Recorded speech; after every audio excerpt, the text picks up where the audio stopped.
You're listening to Grain of Salt, a podcast about forgotten history, faith, and the unexplained. There's a story running through our history.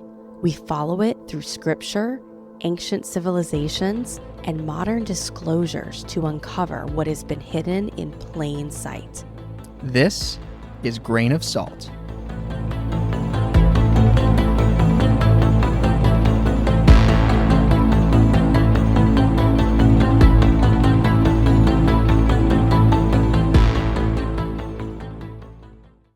Hey guys, welcome back to episode 2 of Grain of Salt. Welcome back to the podcast. We're excited to have you join us into this next topic, diving deeper into the mysteries of life. Yes, and this is a very exciting topic because this is actually just going to be part 1 of 3 for what we are going to be discussing, because there's so much. We wanted to break it up into a couple different parts to make it more digestible. A 3-part series. I'm excited to get into this topic, and I think you guys will be too. It is something that you can find in ancient cultures around the world, in histories, in stories, across time. It is in the Bible and all the way through. Yeah, because it's not just in the Bible. When we first started diving into this, it's like, oh, one verse here, one verse here, but it's weaved in All throughout. from beginning to end. It's going to be a very exciting topic. And not just the Bible, every ancient creation myth. Let's get into it. This topic is about dragons. Ooh. Yeah. Fire-breathing dragons. Like exactly what you would imagine from the stories. This isn't a metaphor. It is a monster that needs to be slain. Just like all the stories we hear as kids of like the knight slaying the dragon, pop culture, and Right. It's very interesting how dragons and reptiles are weaved in throughout all of like our mythology, all of our cultures, all the other cultures. Yeah, that's right. I'm excited to get into it. And they're connected too. I'm glad you brought up reptiles, because in most ancient myths, there's not a difference between sea people, dragons, reptilians. They're all kind of referred to in the same pot. I'm excited to break it down. What is the origin of evil? Because evil exists. You can't deny that. In the Bible, it talks about the source of evil coming from the devil. There exists a force of evil greater and more powerful than our imagination, because if all evil comes from a source, then this source has to be extremely dark. Imagine if you could trace all of the evil back in our world throughout all of history back to one source. That would be a very evil thing. So what is this thing, this force of evil that is gripping, controlling our world, that seeks to pull all of creation into evil, darkness, death, chaos? This evil is actually, it's a being, not just a concept. Where evil comes from is this ancient being of chaos called the Chaos Dragon. And when you had first mentioned wanting to do an episode about the Chaos Dragon, I really didn't think it all went as deep as it did. And the deeper we got, the more it expanded. And here we are, part 1. Yes. Okay, well, I want to make something clear, some things to understand about the Chaos Dragon before we dive too deep into things. Throughout ancient cultures, stories, including the Bible, the ancient dragon of chaos is always tied to the primordial sea. It's the sea that existed pre-creation, but the dragon is always tied to the sea in general. You said that it was the primordial sea? Yes, so we'll get into that in just a bit, but whenever you think dragon, it always ties into some body of water, an ocean or a primordial, quote unquote, water or a river, or a lake. Think of the Loch Ness Monster. Yeah, all of this definitely does not make me feel better about getting into the ocean. Yeah.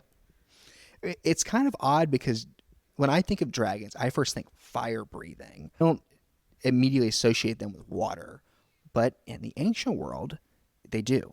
I always associated where dragons would live, I guess, more in like a cave, like a mountain cliffside cave situation. And it's like you said with the fire too. I do not associate them with water. Yeah, that's what I think too. In a cave, I'm probably thinking Lord of the Rings style dragons. But the beginning of most ancient histories starts like this. In the beginning, there wasn't good or light or any elements that we can see or touch. So in ancient mythologies, everything starts with this quote unquote ocean that is full of chaos. Everything's mixed, good and evil and light and dark, and this chaos is also the origin of what they believed of evil, pain, disorder, everything that's wrong with the world. And then out of this chaos came everything we know today. And in the ancient world would also realize that the chaos was a sea, but it was also tied to an intelligent being. Let me give some examples. So last episode, if on the Nephilim giants, we talk about how the Nephilim giants became the Phoenicians, or known as the Canaanites. Yeah. So let's talk about Canaanite Phoenician mythology Okay. for a second. Their story, pre-creation myth, also starts off with the sea of chaos, primordial ocean that's ruled by a 7-headed dragon with the name of Tannin. Yes, and A this 7-headed dragon, that sounds familiar. Yeah, in the Bible, actually, when it refers to beasts or dragons, oftentimes it makes note that they had 7 heads, which is interesting. We will dive into that in future episodes. The Tannin, though, that it refers to as the dragon that was eventually slain to make the world happen, it's the same word that the Bible uses for dragon. Okay. Tannin. Yeah. Okay. Now, in the ancient Chinese myth, you have, again, this primordial chaos that's all mixed together. And it is controlled by this chaos dragon named Hundun. And Hundun is split and separated from chaos into light and dark. And that's where you get yin and yang. Yeah. So that's another ancient myth. In Egypt, the chaos dragon was known as Apophis. This dragon was also associated with the underworld, which is what we would think of with Satan in the Bible. That's how it refers to the dragon as well. So the sun god, Ra, would have to sail through the underworld every night. And this chaos dragon would try to destroy his boat, to eat him, devour him. And if Ra made it to the other side, he would come back up as the sun for the next day. And then at nighttime, he would repeat his journey all over again through the underworld. That's so interesting. Their ancient chaos dragon that lived in the underworld was Apophis. In the Greek, you have Hydra. In Viking mythology, you have the world serpent, Jörmungandr. And in the Bible, it talks about this ancient chaos dragon as Satan or Leviathan, the great serpent. And occasionally it will name this dragon Rahab. Rahab. Mm-hmm. Rahab, like the prostitute. That was my first thought too. That's interesting. And I think there's a connection between those names. But the word Rahab actually just translates to pride. So when it calls the dragon Rahab, it's just alluding to that this dragon is prideful. I think anyone who knows the story of the fall of Satan, the devil, should immediately make a connection of why his name is pride sometimes. This is how the Bible describes the fall of this chaos dragon, Satan, in the book of Ezekiel. God is talking to the king of Tyre, which, if you remember back from the last episode, this is a Canaanite Phoenician town set against God. Yeah. God roasts the king by first prophesying against him and referring to him as the prince of Tyre, but he's the king. Ooh. And then God addresses the king of, which is the one really pulling the strings, who is Satan. This is what God says to Satan. This is Ezekiel? You are the signet of perfection, full of wisdom and perfect in beauty. You were in Eden, the garden of God. Every precious stone was your covering. Sardius, topaz, diamond, beryl, onyx, jasper, sapphire, emerald, carbuncle. I've never even heard of that explanation. And crafted in gold were your settings and your engravings.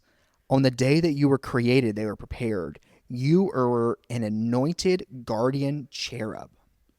So there's different heavenly creatures. We are going to dive into all this, but one of them is a guardian cherub. That is what Satan is. Cherubs were meant to guard things, and cherubs are often described in ways that we would imagine dragons. Fire coming out of their mouths, for example. They're guarding treasure. So Satan is a dragon from other verses, and he's also a cherub. Satan is the anointed guardian cherub. I placed you there on the holy mountain of God, in the midst of the stones of fire you walked, it says here in Ezekiel. You were blameless in your ways from the day you were created, till unrighteousness was found in you. In the abundance of your trade, you were filled with violence, and you sinned. So I cast you as a profane thing from the mountain of God, and I destroyed you, O guardian cherub, from the midst of the stones of fire. Your heart was proud because of your beauty. You corrupted your wisdom for the sake of your splendor. So all of the evil that we know comes from this moment. Satan, this guardian who is supposed to guard the presence of God, becomes prideful and stops trusting God. And from the root of that is all of the chaos that we find throughout the whole story of history and humanity. And this is where the chaos comes from in the beginning as well. So the name Rahab makes a little bit more sense. All evil and disorder and chaos all came from that moment of pride, which is crazy to think about. Let me mention another verse that talks about the fall of Satan. Revelation 12 says, and war broke out in heaven. Michael and his angels fought with the dragon, and the dragon and his angels fought. They did not prevail, nor was any place found for them in heaven any longer. So the great dragon was cast out, that serpent of old, called the devil and Satan, who deceives the whole world. He was cast to the earth, and his angels were cast out with him. So that makes it really clear. Growing up in a family who went to church every weekend and being in children's church and Sunday school, and I always grew up thinking that Satan, originally an angel, had like musical instruments like built into his body and was a worship leader. And can you speak to that a little bit? Because I think a lot of people who are listening could have had a similar upbringing where when they envision who Satan was and what his role was before he was cast out, they don't immediately think of dragon. I know that this was a big shift in my brain learning all of this information.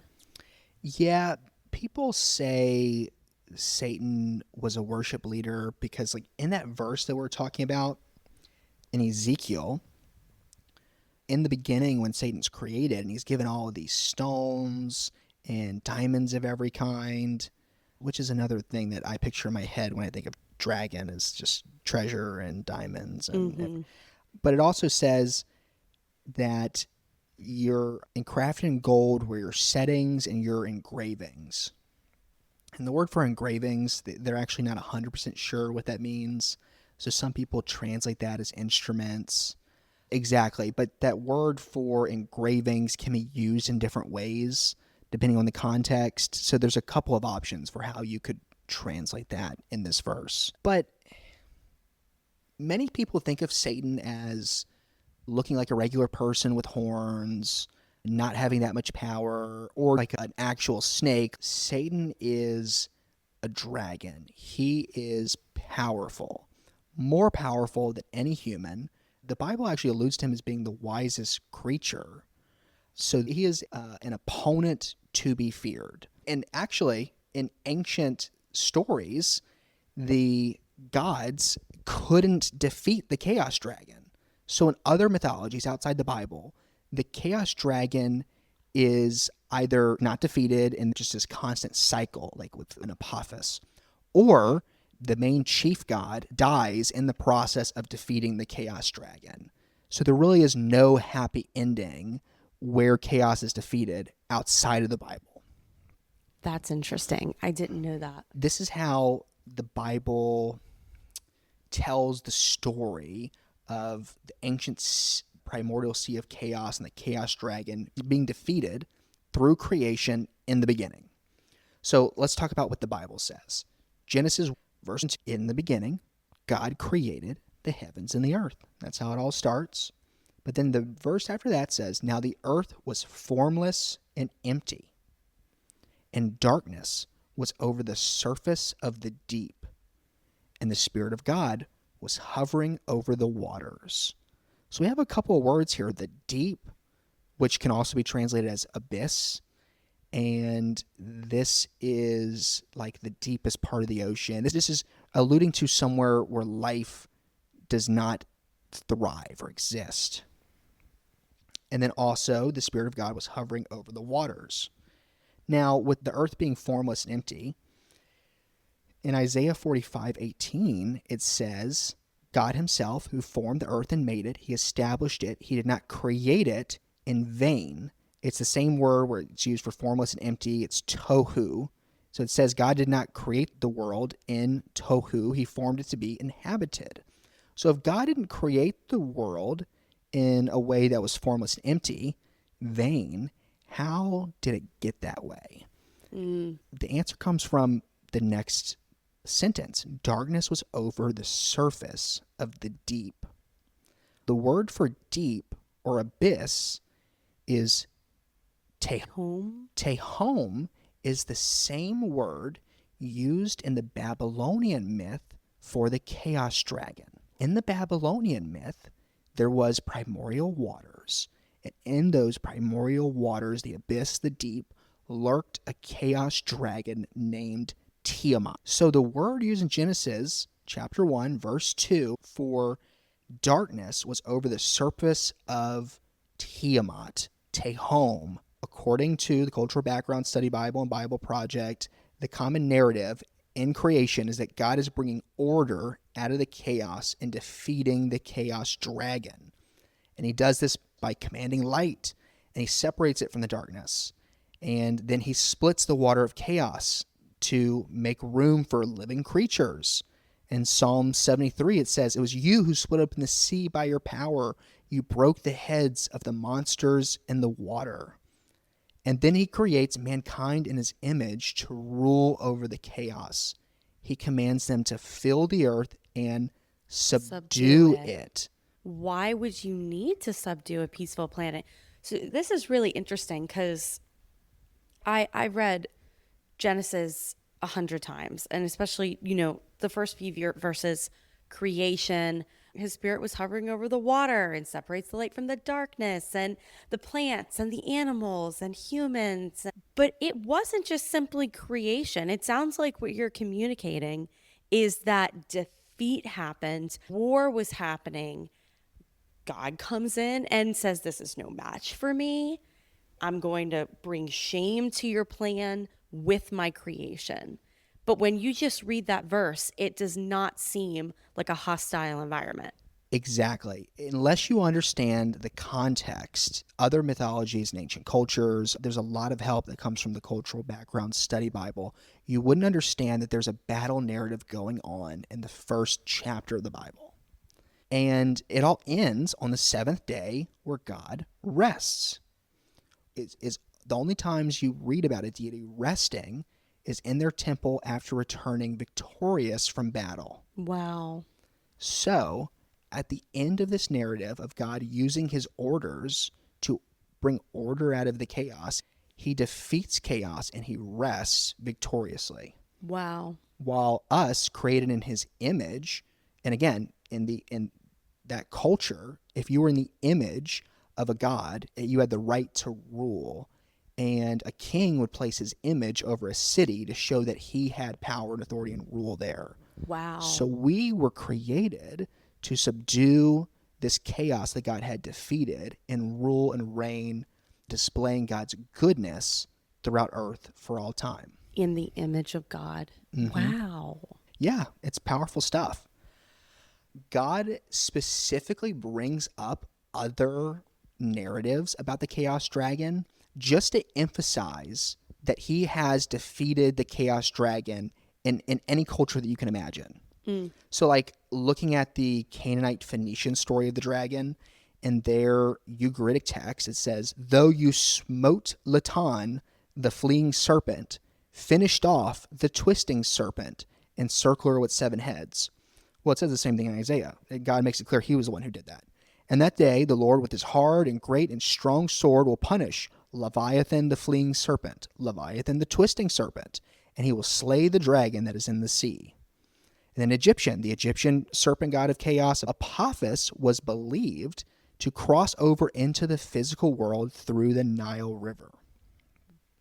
So, looking back to Ezekiel, God says this, and the Lord saith, behold, I am against thee, Pharaoh, king of Egypt, the great dragon that lieth in the midst of his rivers, which hath said, my river is my own, and I have made it for myself.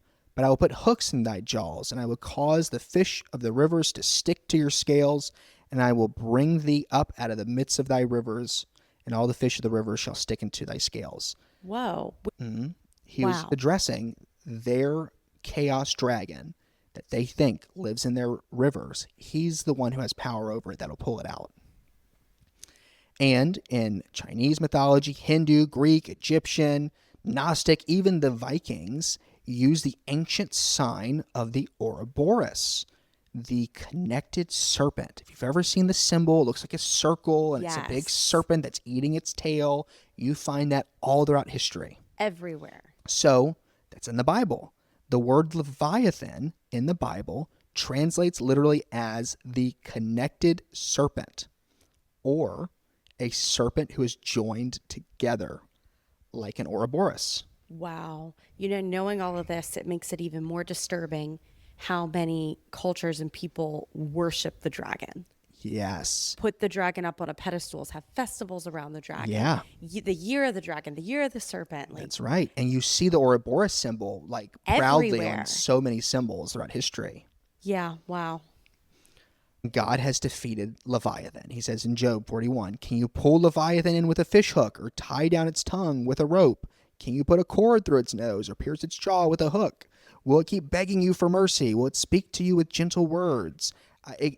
Read Job chapter 41, because God goes on for this whole chapter just roasting how he has power over the great dragon, Leviathan.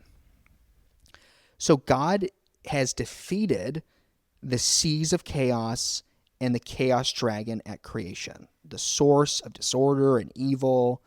This dragon, it's decreation personified, the opposite of the goodness and order that comes from God. And by defeating the ancient seas of chaos and this chaos dragon, God makes room for life, for us, for humans. And he commands us to rule over his good creation and subdue chaos. He won. He won against the dragon of chaos, and he appointed us to multiply his goodness and image while subduing the chaos. But you brought up a really good point a second ago about cultures all across the world seem to actually worship the serpent or the dragon. Yeah. Even just something as simple as like pop culture. Yeah. You can see serpents and dragons like everywhere. I mean, look at concerts. Yeah. Even just like decor in concerts. The serpent is not just advertised, but celebrated.